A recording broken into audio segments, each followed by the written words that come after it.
Hi, everyone, and welcome back to the podcast. I'm really excited to record this episode today together with Diana Westley, who you have heard before probably on the podcast, but also to be back because I haven't recorded anything for a few months. And it's been a journey of just inner discovery, healing, a lot of different topics, and we ended the year now. So me and Diana really wanted to talk about the astrology for the upcoming year. We've already entered the new year. We had the first full moon of the year, and we're coming up to a new moon. So I'm really excited, and welcome back, Diana. Thank you. Thank you so much for having me on again. This is definitely a really big year we have ahead of us from a celestial perspective. So I'm really thrilled to talk about the astrology with Sharon today and just share some of the big things that we see going on. Yeah, and it's very special to record because we also did like a big spiritual journey together, me and you. You came to Sweden. We did a pilgrimage to southern England, to Cornwall and Glastonbury, and I feel like the trip also had a lot of initiations into our work and just opening up maybe new portals for us. So I feel like sharing now and the things that are coming up is going to be really beautiful to just share and then see what we can create from that. And the astrology is really powerful right now and for the upcoming months, so it's going to be really exciting to see how we can work with that as individuals but also as a collective. Where are we going? Also understanding maybe the different energy from 2022, which was really a lot happening in the world and also for many of us like individually. So where do you want to start, Diana? I'd love to start by talking about the new moon in Aquarius that's coming up this weekend on Saturday. Um, there's a lot of astrology kind of happening around this new moon. One thing is that Mercury is stationing direct. So it's been retrograde and it's about to start moving forward again, but it takes a couple of days for it to regain kind of its normal motion forward, its normal momentum. And during that time, we say that a planet is stationed direct and tends to be kind of more impactful and more powerful than usual. Also, right around this new moon, Uranus is stationing direct. And part of why it's so significant to have both of these planets stationing direct right now with this new moon is that they're kicking off a phase of all of the planets being direct, or at least all of the major planets that we typically think about. And that phase is going to last from the 23rd, 22nd, 23rd of January until the 21st of April, when we have our next Mercury retrograde. But basically, between this new moon, between these planets stationing direct, we're really at this point of truly feeling like we can begin anew as we move into 2023. The first couple of weeks of the year, there have been, fantastic shifts and awakenings, and for some people, they've felt energized by the energy of the new year. But for a lot of us, we were still kind of closing out some old cycles, closing out some old chapters as we prepared to begin something new. So again, this new moon that we have coming up this weekend, Mercury, our minds, our voices stationing direct, kind of getting ready to give us this new perspective as we head into a new year, opening our mind. Mindset shifts are happening right now, all kind of in preparation for some new beginnings. And then similarly, Uranus is one of the ruling planets of this new moon in Aquarius, and to have it stationing direct as well, really bringing in change, liberating our minds, our old consciousness, so that we can really invite in a new consciousness, a new awareness, kind of enter into this year more authentically ourselves, and kind of just invite in this newer, truer version of ourselves as we enter into 2023. So again, lots of powerful energies happening this week, going into next week around this new moon. And I'd like to share a little bit about the astrology of the new moon, but I'd also love to hear Sharon's kind of impressions on some of these energetic shifts, because I know she's been kind of watching this Uranus retrograde in particular, and kind of noticing some of the energy around it. Yeah, I mean, it's so powerful, everything you share, and that, like, I really like this thought about us being even more like authentic, which means that when I reflect now, because I also just came back from a yoga education, a yoga training, an additional one, and we study a lot of Vedanta, like the yogic philosophies, and when we come back to ourselves authentically, and what is that? Because it's not about identification anymore with the things that we've identified. Before we talked about before we started recording, I talked about this a little bit with myself. What we start identifying with, we can even identify with our physical body, we can identify with our thoughts, with our jobs, but it's always about like coming back to that root or that essence, which is not separate from anything else, and it's like unchanging. And when we are authentically that, then most of the things that keep us boxed in or feeling limited in any way, it disappears, because it's not the reality in that sense. So I really love that, and I really love that we are like working as a collective now to shift, because it's happening whether we are aware of it or not, and that we are just part of this big cycle that is shifting now. And it's really it was felt with this Uranus like movement, and so thank you for sharing that. And I love what you said about kind of this Uranus does represent change, but you mentioned this kind of core part of ourselves that's unchanging.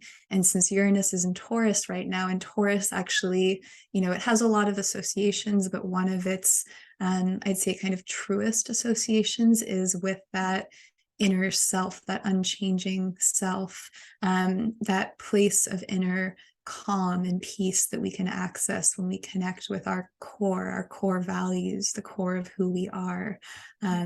Taurus is also ruled by Venus, linked to our hearts. And so there is this really interesting energy around Uranus right now, in particular, while it's in Taurus, where it's not just about changing, kind of our relationship to the material world and our bodies. That's definitely part of it, since those are, Taurian associations. Our relationship to the earth is changing and evolving right now as well. But a lot of it is kind of peeling back these layers of things that aren't us, to access that core self, that unchanging self, reconnect with our truest core values. So there is that really powerful aspect to having Uranus and Taurus, which it will continue to be all year. But right now, while it's been retrograde, there's been even more of this emphasis on that inner journey, and again, kind of making these changes, these shifts, these awakenings on this internal level.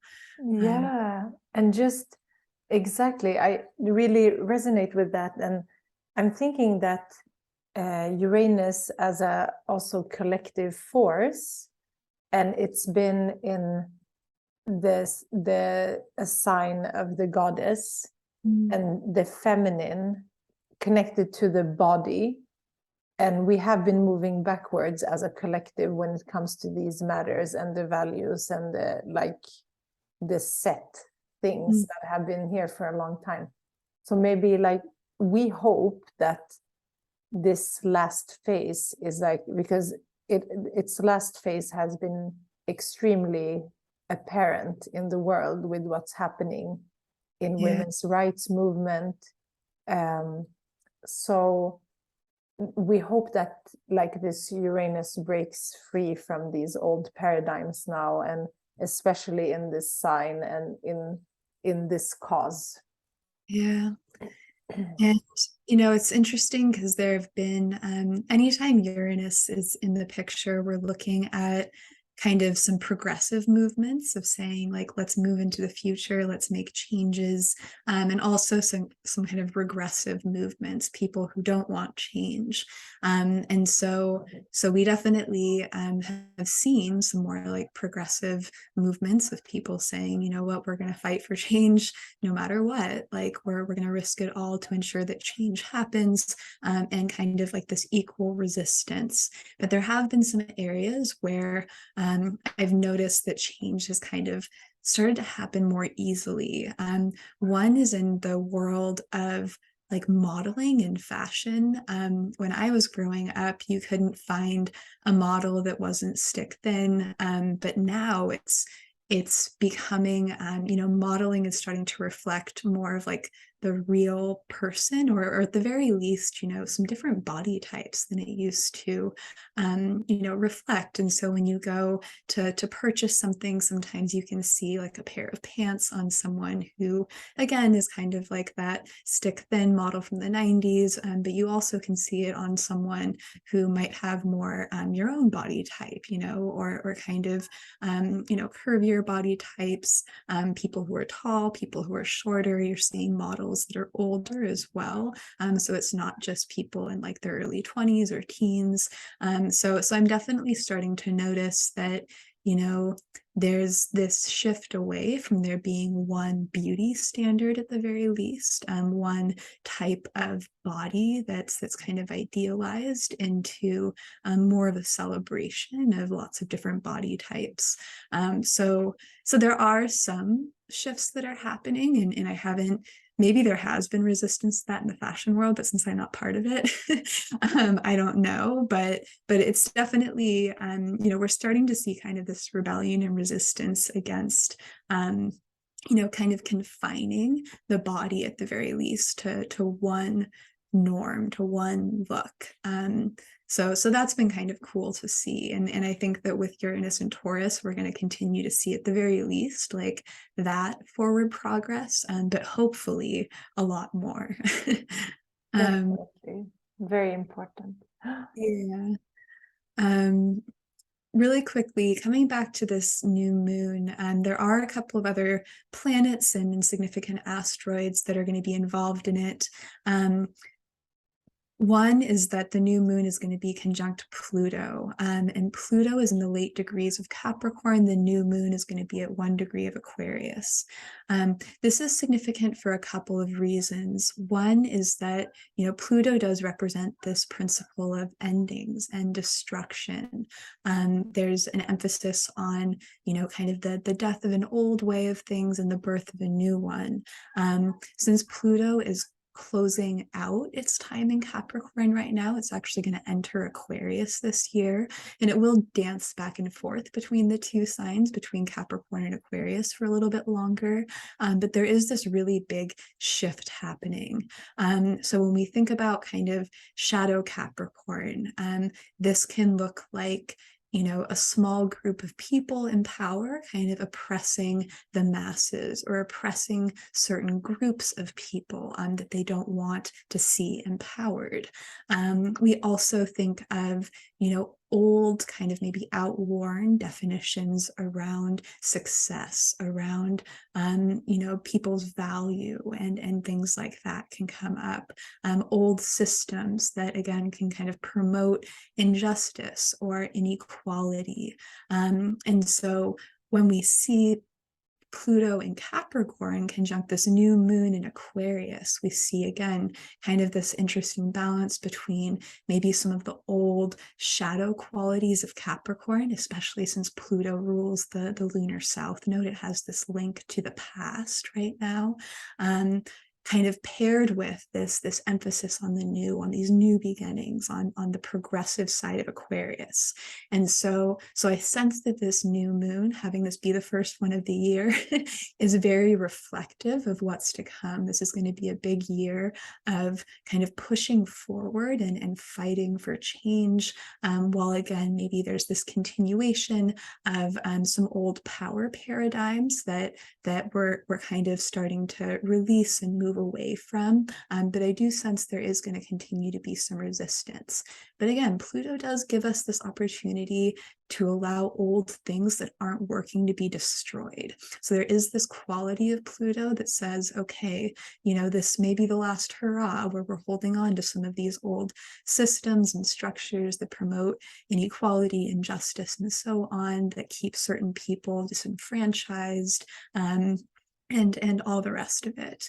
But again, this new moon is saying time to move forward, and maybe some old things are going to have to fall away and fall apart in order for that to happen.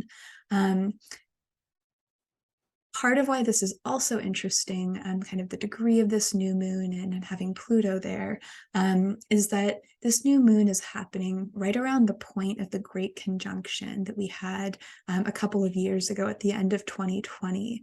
And the Great Conjunction is the coming together of Jupiter and Saturn in the sky. And we went through about a 200-year phase where the great conjunctions of Saturn and Jupiter were happening in Earth signs. And this recent great conjunction kind of kicked off this new 100-year cycle of the great conjunction happening in air signs. There's a whole bunch of really big shifts happening this year, including Pluto passing over that great conjunction point, entering Aquarius. I'll talk about it a little bit later, but Sedna is also going to be moving from an Earth sign, from Taurus, into Gemini, an air sign. There's this really huge shift happening right now where Earth, kind of maybe our shadow experiences of Earth, again, kind of shaming the human body, or maybe the female body in particular, kind of an unhealthy relationship to the material world, excess in the material realm, again, kind of this unhealthy relationship to power dynamics, which we see with Capricorn and Pluto and Capricorn. All of that is kind of getting ready to shift. With air, we have kind of this broader dissemination of information. People who haven't been able to be educated in the past, or have free access to information to kind of allow them to awaken, to up-level themselves, to grow, to think critically. All of that shifts when we start to bring more air into the picture. The way we think about communication changes, our minds change in wild and drastic ways. The way we think about, differences changes, because air holds more space for duality. It holds more space for difference, more space for diversity. So much is kind of preparing to shift right now. And this new moon is really, really kind of a harbinger of that change that's coming. A couple more things that are happening around the new moon, and then we'll start to move into some of the other astrology for the year, but this is just such a big symbolic moment. The new moon is also conjunct asteroids Magdalena, which is the asteroid named for Mary Magdalene, and Clotho, which is one of the three fates in Greco-Roman mythology. And Clotho is associated with new beginnings. She was the fate that kind of wrote the story of a life. And so again, with Clotho, we're kind of re-emphasizing this emphasis on this being a moment of new beginnings. This year, we're able to start writing this new story. Mercury stationing direct, all about writing a new story. And this story, Mercury in Capricorn, Pluto in Capricorn, could be one that lasts a long time. So we want to think about, what do we want the story of this year to look like? What do we want the story of our lives to look like going forward? What do we want the story of this planet, the collective, to look like? This is a really powerful moment to be thinking about those new beginnings, and the sky's the limit when Aquarius is involved. Aquarius has this link to Uranus, this sky god. So we can really, embrace a radically and drastically new vision, and we're even encouraged to do that. One that's aligned with our authentic selves, and so on.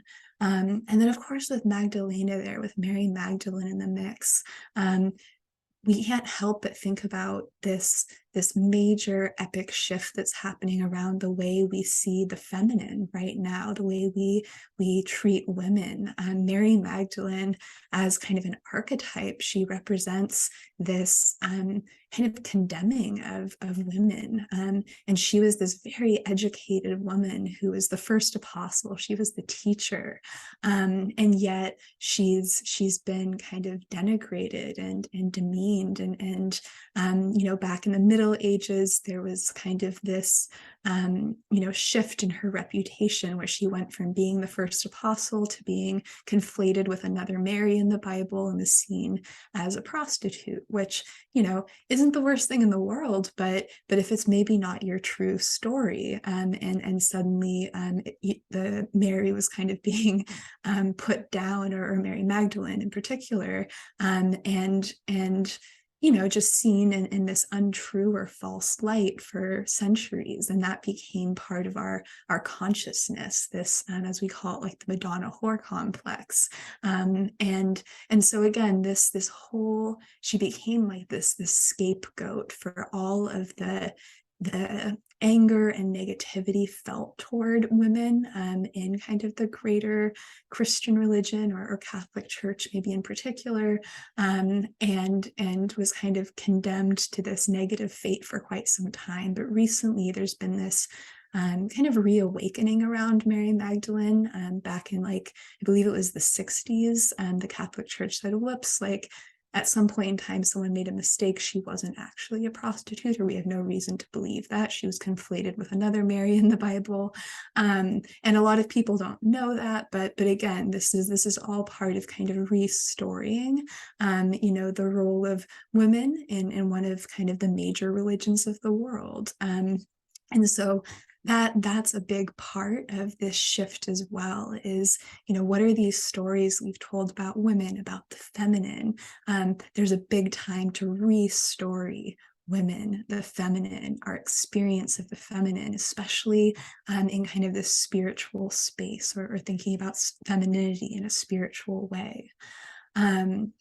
One other quick note is that the new moon is going to make an exact opposition to Black Moon Lilith and True Lilith. They're not always together. Black Moon Lilith is like the average of True Lilith in its movement. But both of them are at 1 degree Leo, exactly opposing this new moon. And Lilith, of course, brings this energy of equality. She demands equality for herself, and mutual empowerment, mutual equality for herself and anyone that she comes into contact with. She really asks us to come back to the truth of our souls. She speaks to us through our bodies and through our bodily wisdom. There's something very raw and real about her that cuts through illusion, and doesn't allow us to, again, kind of fall prey to false stories about the world, false stories about ourselves. She really wants us to get real, raw, and true with ourselves. So she's also part of this, restoring, and is reminding us to be honest, to cut out the stories that aren't true, to cut out the stories that are disempowering to ourselves, and to write a new narrative that really honors our truth, our equality, our power, and so on. So lots and lots of really powerful stuff happening during and around this new moon, and yeah, just a really important moment to kind of reflect on, what you want this year to look like, what you want your life to look like, who you truly are, and how you can be more of that in this year ahead. So that's some of the big energy just kicking off the year. That's so powerful, and the topics are really important around it. So I really love the way you frame it, and that just these messages that you shared is something to like write down and meditate and see like how can this change occur within me, and then like how is it changing within me so it can change in the collective. And it's, I mean, it's happening in 1 degree, so it's really like a new fresh start for us, and we can truly like begin a new cycle now. Because I mean, the year, it's also like a made up thing, right? The new year, but with this new moon, it really feels like a new fresh start, like we really need it. And with, yeah, just interested to hear how like the planets shifting, how that can help, and the yeah, of course, the eclipse seasons which will also tie back to the old ones that already been. It's really interesting, and how empowering it can be now for all of us to make that shift into a better balance between the feminine and masculine as well. So thank you for sharing again. Of course, yeah. And when we talk about some of these big planetary shifts, I mentioned that Pluto is going to enter Aquarius. It'll do so for the first time on March 24th and stay there through June 11th. And then it's going to move back into Capricorn for a little bit for the rest of 2023. And we'll be kind of bouncing back and forth until late 2024.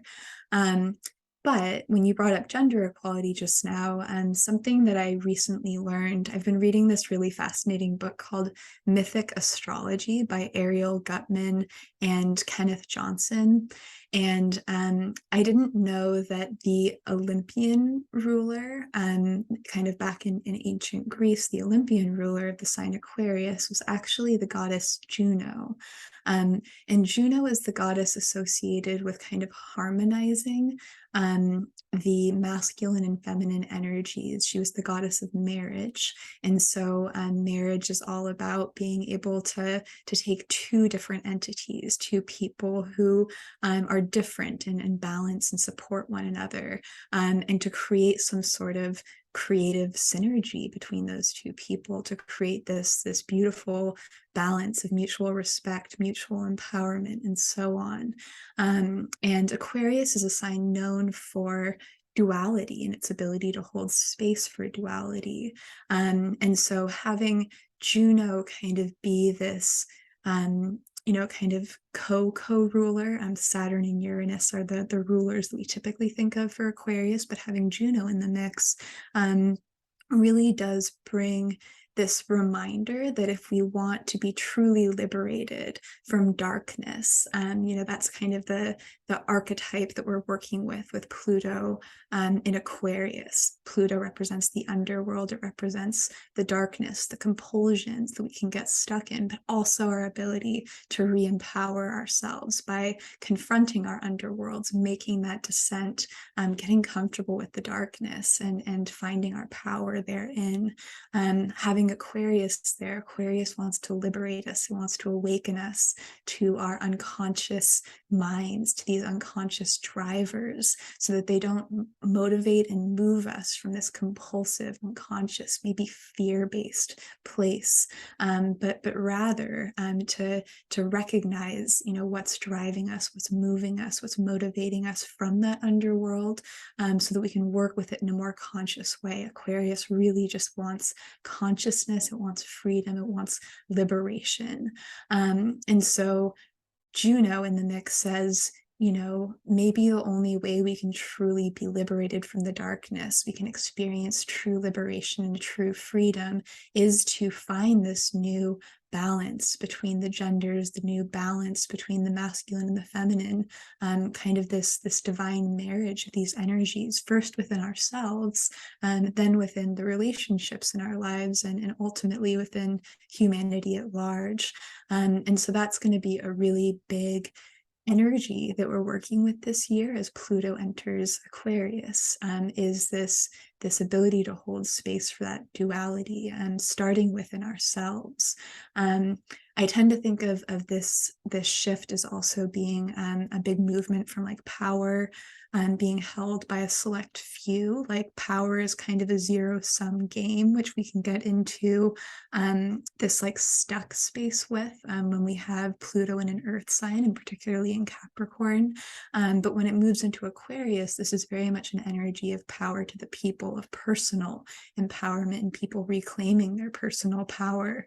And some of that, again, I sense is going to be through education and information. So an air sign, this is a sign, Aquarius is an air sign, and air signs are all about kind of the spread and movement of thoughts and information and ideas.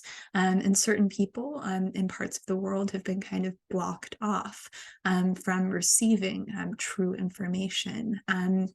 And accessing information in the way that many of us are kind of used to at this point with the internet and things like that. There's been a lot of censorship in certain parts of the world, and even maybe kind of like unknown censorship in different countries that some of us may live in. But I sense that Pluto in Aquarius is also going to kind of shift that, so that information can move and spread more easily, so that people can get to the truth more easily as well. And then education, there's still a lot of people who can't access education, either because of the cost of education, because it's difficult for them to get to the buildings or the institutions where education is being offered. And some women and groups in different parts of the world aren't really allowed to be educated, or there are kind of a lot of barriers to getting a good education. So I really sense that Pluto moving into Aquarius, we're already starting to see some shifts around education, with a lot of it moving online during COVID and in the quarantine. I think there's going to be more and more changes that again make education more accessible to more people, because as we know, the dark ages were the dark ages because books were burned and destroyed, and there was this attempt to prevent people from learning, from knowing, from developing their minds, from awakening, from waking up, that Aquarius energy, because when people are educated, when they're able to think critically, when they're able to think for themselves, when they're empowered in their minds and their voices, they're a lot harder to control. And so a big part, again, of reclaiming this power is to reclaim the power of our minds, of our voices, to be educated, to have access to information and learning.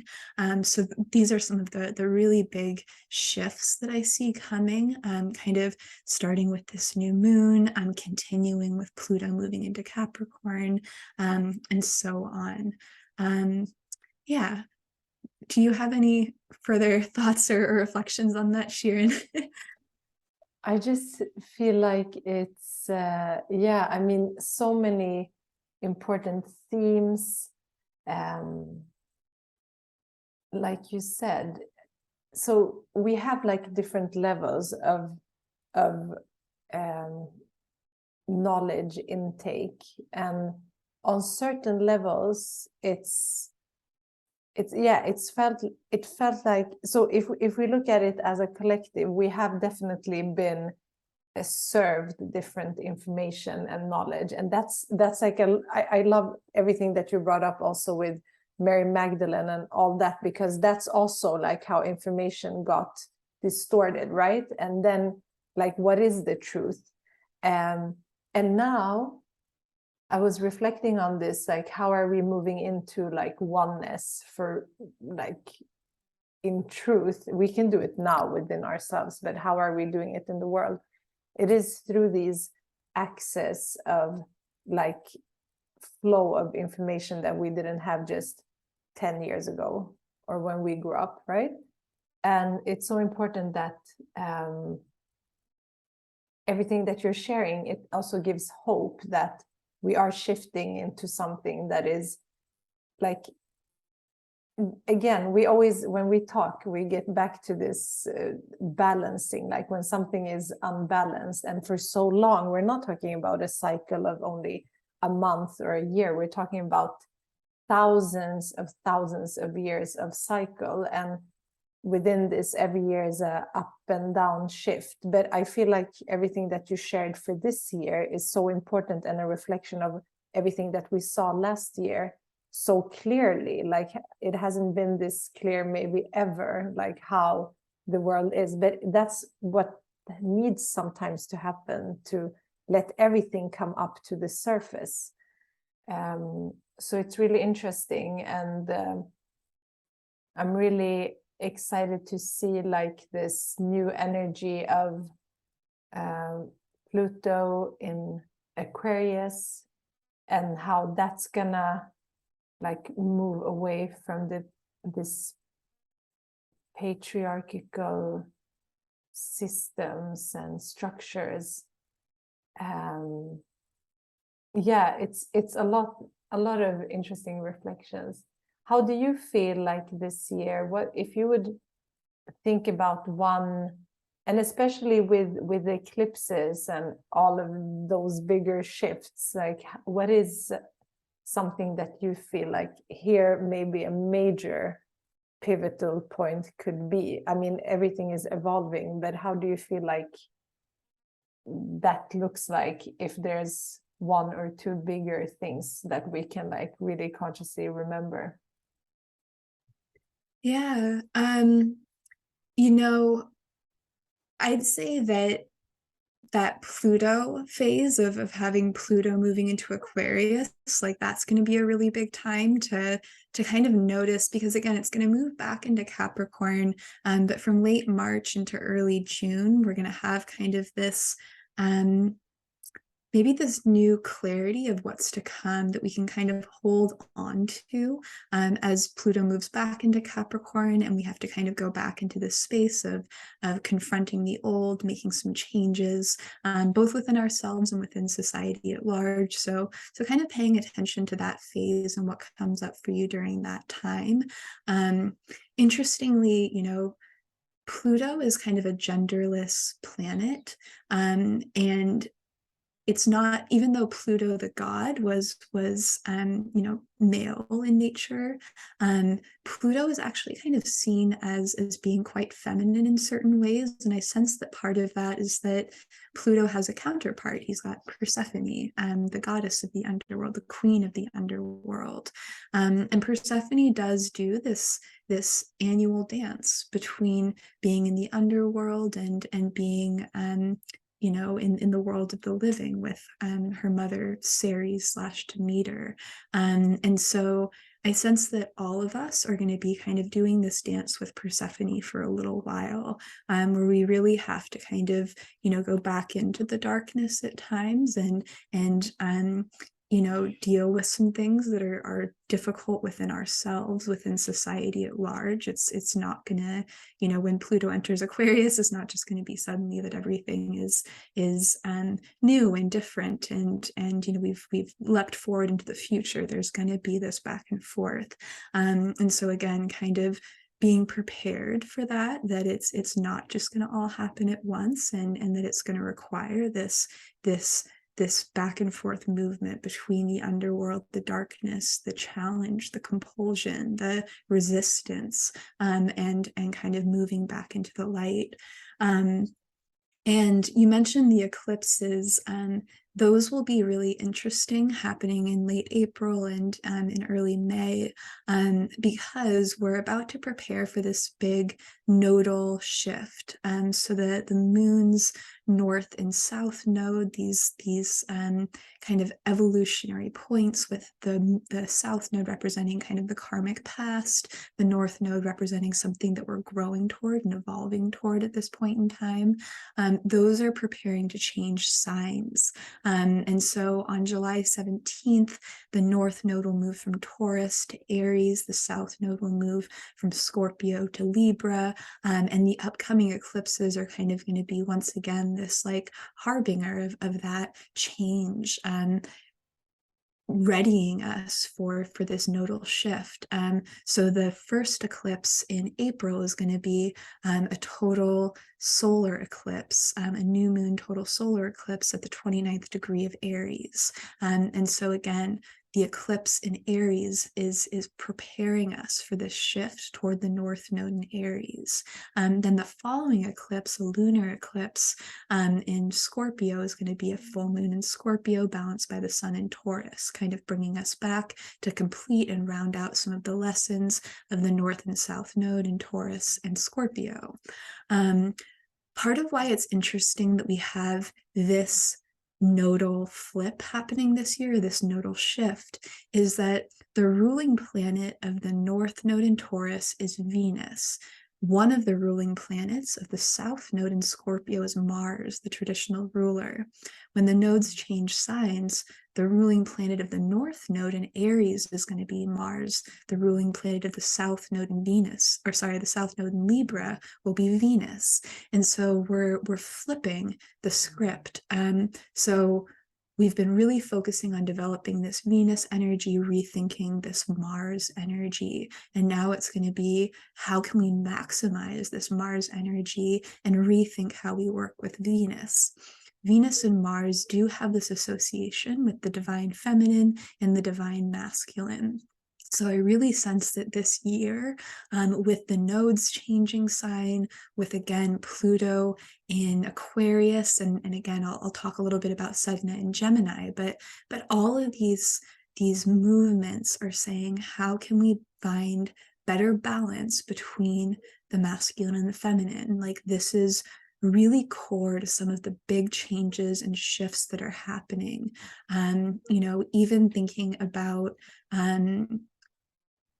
just the empowerment of all people. If we can't even allow both our masculine and feminine sides to be expressed in a healthy way without trying to hide or repress or disempower one part of or one end of that spectrum within ourselves, then how are we going to allow for the empowerment of other parts of ourselves, other people? So this integration, this rebalancing of the masculine and feminine is so key to a lot of the shifts and changes that we want to see. And I think, again, this year with the eclipses happening along these two axes, Aries and Libra, Taurus and Scorpio, with this shift from the north node in Taurus to the north node in Aries, like, we really are being asked to find a really new, healthy expression of the masculine and feminine. And I'd even say with Sedna moving into Gemini on June 15th, she'll be there through the 22nd of November. Gemini is another sign associated with duality, with holding space. Interestingly, again, in that book, Mythic Astrology, I learned that the Gemini twins aren't actually just Castor and Pollux, these male twins, but there was also Helen and Clytemnestra, another set of twins, female twins. So there's actually this quaternity, this like fourfold symbol of wholeness that can only come with this balancing of the divine masculine and kind of the more earth-based masculine, Castor and Pollux, along with the divine feminine and kind of the more earth-based feminine, Helen and Clytemnestra. So there really is this really big shift, this really big change happening this year in gender, the masculine, the feminine. It's so core to that. And even kind of thinking beyond the spectrum of masculine and feminine, maybe there's a need to rethink that. So it's not so much about polarity and more about quaternity, more about something beyond just seeing it as two ends of a spectrum where it can become really polarized. There's some really big shifts happening in that space this year. So yeah, I'm not sure if that fully answers your question, but these are some of the really big moments to be thinking about, and that theme of rebalancing the masculine, the feminine, rethinking the masculine, the feminine. I think it's going to be so core to the shifts and the changes that we're seeing this year. Yeah, that is so much important within ourselves, that we, like everything that we're looking out there, it's first of all important to have an integration within us, because if we look at it in the yogic way, like there is only something that can, it's so abstract that we can't like think about it, but just have. So how do we move from duality to non-duality, for example? And even we spoke about, the depiction of how. So I recently have been studying religious psychology, and how we somehow have an innate drive, like a cognitive standard in our brain to like categorize, and to often, and as we see in religion and in all of these myths, to see the divine also as a human form. And if we have been like really focused on the masculine depiction of it, what happens then? And for like thousands of years, and now when I'm studying more the history, also like in all the history books, it's men that have been like driving the changes and creating the foundations for these religions that we, the bigger religions that we see today. But what has happened in the most like recent decade or decades, like there is 100% shift, because all of the sudden everything that has been segregated into different forms and groups and like lineages are starting to merge, because we're opening up our consciousness. And what people call the new age, it doesn't even have to be that, it's an age of unity. So we're rather embracing everything into one. Like our consciousness cannot anymore be like a dogma, or like one way, or like just this and us and we. Our consciousness is not, of course there are many individuals that are still on that level, but moving forward, no matter if we want it or not, we are shifting. So it's not even, if we think that we are creating that change, then we are actually not understanding the bigger shifts that are happening, that we are part of, because we're not just, it's from without and within, and it's a double thing. So even just having that consciousness is a change in itself. So when we start, and I like the quaternity thought as well, that we have been leaving out the fourth, or the balance, like you say, like Carl Jung said as well, the psychologist, that even in the Trinity, there's one part that is missing. So it can be the mother, or like the divine feminine, or the devil, the shadow. So it's really interesting that there is so much focus on this, when this is like on my mind for the past years, and especially like really strongly now, seeing that this change is needed on so many levels, and it's happening, but maybe we can't see it, and we feel like we're taking steps back when things are happening now. We've seen a lot for the past year happen, but actually it's part of it that's the fuel to move forward. Because when we see like the injustices, when we see the discrimination, when we see everything, the suppression and the oppression, like everything, then when that comes up to the surface, just as when our emotions, our inner suppression, our inner imbalances come up, that's when we can face it and see it. And that's when we can alchemize it. So all of these energies, and astrology just helps us to understand like the bigger cycles. It's not about, so it's happening out there, and how can we tune in? Because astrology can be one of our spiritual tools. It's like a free guide for us to like align and tune in and make the most out of the energy. And we can see that when we've done our full moon and new moon rituals, or with the wheel of the year. Some shifts happen because we're tuning in, and as we're tuning in as a group, things happen within that constellation. So I'm really excited about, I just want to ask you about the North Node in Aries, and I'm sure that we will talk about the nodes further along when we come closer to that as well. I've been a little bit like wondering how, because we're moving into something that is so different from what we've had for the past like year, and it will be like 1.5 years. What are the opportunities with North Node in Aries, but what is also like the challenge? Because to me, like this very fiery masculine energy, we've seen a lot when things are in Aries, and we had Mars retrograde, a lot of things happening around that time. I don't know what I'm thinking about, but how would you like describe that energy?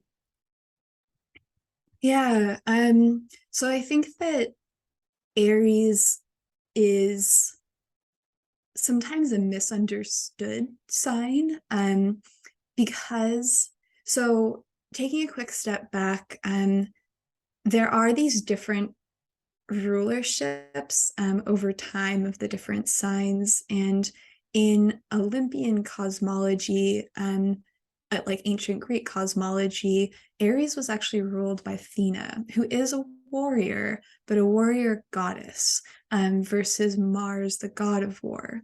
And so again, when we're talking about this quaternity, when we're talking about kind of opening our minds to seeing the masculine and feminine in new ways, and moving away from maybe just a spectrum of the feminine representing one thing and the masculine representing one thing, Aries also represents the warrior goddess. It represents, the side of the feminine that's ready to take action, the side of the feminine that's strategic, the side of the feminine that can enter into conflict in a very diplomatic way and drive change through both self-assertion and asserting one's own rights or beliefs, but also through cooperation, collaboration, synergy.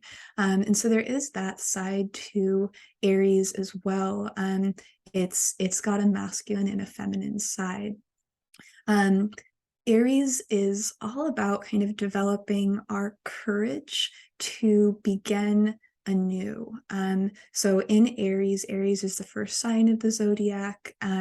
It's a sign of rebirth, of new beginnings. It's basically kind of taking the spirit, this spiritual flame that exists within us, rekindling that and allowing that to guide us. A lot of working with Aries is about like trusting our gut, some might say, and trusting our gut in a lot of ways is just trusting our spirit, this inspiration that lives within us that wants to be made manifest in the world, that wants to drive us into inspired action. There's the spiritual warrior, and by spiritual warrior I don't mean someone who's fighting on behalf of religion. You know, we've seen that go terribly wrong. But there is the spiritual warrior that's here to you know, to fight figuratively for peace, to fight figuratively for awakening, to fight figuratively for kind of the reintroduction of the spirit into the world of matter, where sometimes the spirit can get kind of you know, lost in some of our more mundane concerns of survival and things like that. So again, there's a few different sides to Aries. What's interesting is Taurus also has, you know, it's ruled by Venus, but it has an association with Hephaestus as well. And Hephaestus was a male god, a metalworking god, created beautiful pieces of art. He was very creative and had kind of a more I guess like sensitive side to him. He was actually the husband of Venus. And so with Hephaestus, kind of linked to Taurus, our current North Node, we're also working with this side of the masculine that's patient, that is creative. Maybe we're healing the side of the masculine that's been hurt by the feminine as well, because Venus kind of notoriously had affairs and wasn't very faithful to Hephaestus. And similarly, when we move into the North Node in Aries, we're also healing the side of the feminine that was kind of hurt by the masculine. Athena was born from her father Zeus / Jupiter's head, and kind of is in some ways made to be kind of a puppet of the patriarchy, kind of like reinforcing her father's rule, because she has this really strong association with her father and less strong of association with women and her mother. But for Athena, healing is remembering. Her mother, Metis, the original goddess of wisdom, was actually eaten by her father, Zeus / Jupiter, because he hears this prophecy that he'll have a child with Metis who will overthrow him. So to prevent that, he eats Metis, not knowing she's already pregnant with Athena. So basically, Metis gives birth within Zeus, and then Athena is born, you know, grows up fully inside Zeus, and then comes bursting out of his head. But she forgets that she had a mother. And so with that North Node in Aries, there's this healing happening around the feminine as we're also kind of refining and developing and honing kind of like some of the more positive quotes or qualities that we typically think of as being masculine. And just returning really quickly to Sedna, since I've mentioned her a few times, there is this interesting awakening that's happening that I think could really tie in strongly with this North Node moving into Aries, and especially kind of that journey I mentioned of kind of healing and remembering the mother. So Sedna is the farthest known dwarf planet in our solar system. So she kind of represents the end, or like the edge of our solar system, the edge of our current level of consciousness, and what lies beyond that.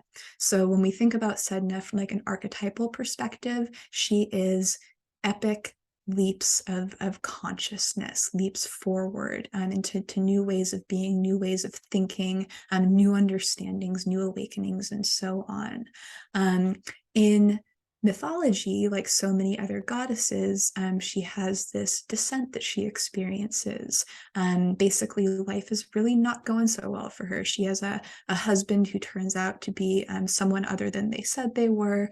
When her father tries to rescue her from her husband, he comes after them. Her father pushes her off the side of the boat instead of continuing to rescue her. And when she's clinging to the boat, he chops her fingers off, and she goes sinking to the bottom of the sea. Her fingers turn into all of the the sea mammals. She's an Inuit goddess, so the sea mammals are like this life-giving source of food for the Inuit people, and she becomes the great goddess of the sea. So whenever Sedna comes up, whenever a great goddess really comes up in general, there's usually some sort of descent that we have to experience. And with Aries, this might be a descent into that wounded warrior, that part of ourselves that's fearful, where our our courage is wounded, where our truth is wounded, where coming into the truth of who we are is difficult for us. But she's asking us to make this descent in order to awaken to a new way of being. So she goes from being a mere mortal to becoming a great goddess when she releases her cling to this old way of life, this old level of consciousness. And so that's really a big energy we're working with when Sedna is in the picture. As she shifts into Gemini, like I mentioned, there is going to be this kind of new consciousness or this burgeoning consciousness around gender and that kind of duality in the way that we've been thinking about it, around education, learning, communication, and so on. And what's interesting is that she's also going to be reaching the closest point in her orbit in 2075. So she's on her way there right now. She has an 11,408 year orbit. So the fact that she's approaching her closest point in like the next 50 years is actually pretty significant. She's closer to Earth than she's been in a really long time and will be for a long time to come. So her archetype, her consciousness is really growing here right now. And one of the things that I feel could happen with this Sedna entering Gemini is that language could become a really big thing that we start to evolve our consciousness around. And some of this, I don't know for sure, not trying to predict the future, but some of this could be that we have a new wave of linguists born who can decipher previously undecipherable languages, maybe with the use of technology. This is an air sign. This could be something like Linear A, the language of the goddess worshipping ancient Minoans, or the Proto-Elamite, the ancient language of modern day Iran. There's so much wisdom, again, Aries, Pallas Athena, this forgetting of the mother that existed before. There's so much wisdom that lies in the past, and we haven't uncovered all of that wisdom yet. So I almost get the sense that with Sedna moving into Gemini, then back into Taurus, that sign associated with the great goddess, Gemini, communication, new ways of understanding things, that this upcoming phase could also be a time where we start to uncover some of these really ancient mysteries linked to the goddess, to the great mother goddess. And that could be a really big part of our healing journey with North Node in Aries, with that kind of co-rulership of Athena there. And just with this balancing of the masculine and feminine in general, they're supposedly, like the Minoans had this really big emphasis on kind of a goddess worshiping culture, but apparently they were very advanced technologically. They were, a very peaceful people. They'd found some sort of really interesting harmony, potentially between the genders as well, from what we know of them. So again, there's this really interesting potential with Pluto moving into Aquarius and back into Capricorn representing kind of ancient cultures and ancient history, with Sedna making these shifts and even with kind of the lunar nodes making these shifts. I sense that there could be the unearthing of something really old that could completely shift our consciousness in the future. So no guarantees there. This is all completely just me hypothesizing based off of, kind of what I've been learning about these planets and their archetypes and things like that. But I do think that something really, we're on the precipice of something really big and fascinating. So stay tuned. I love that. It really feels like that. And we will definitely follow up as the months go. and we'll be coming back to the listeners with new offerings and new things. And we would love to hear from all of you as well.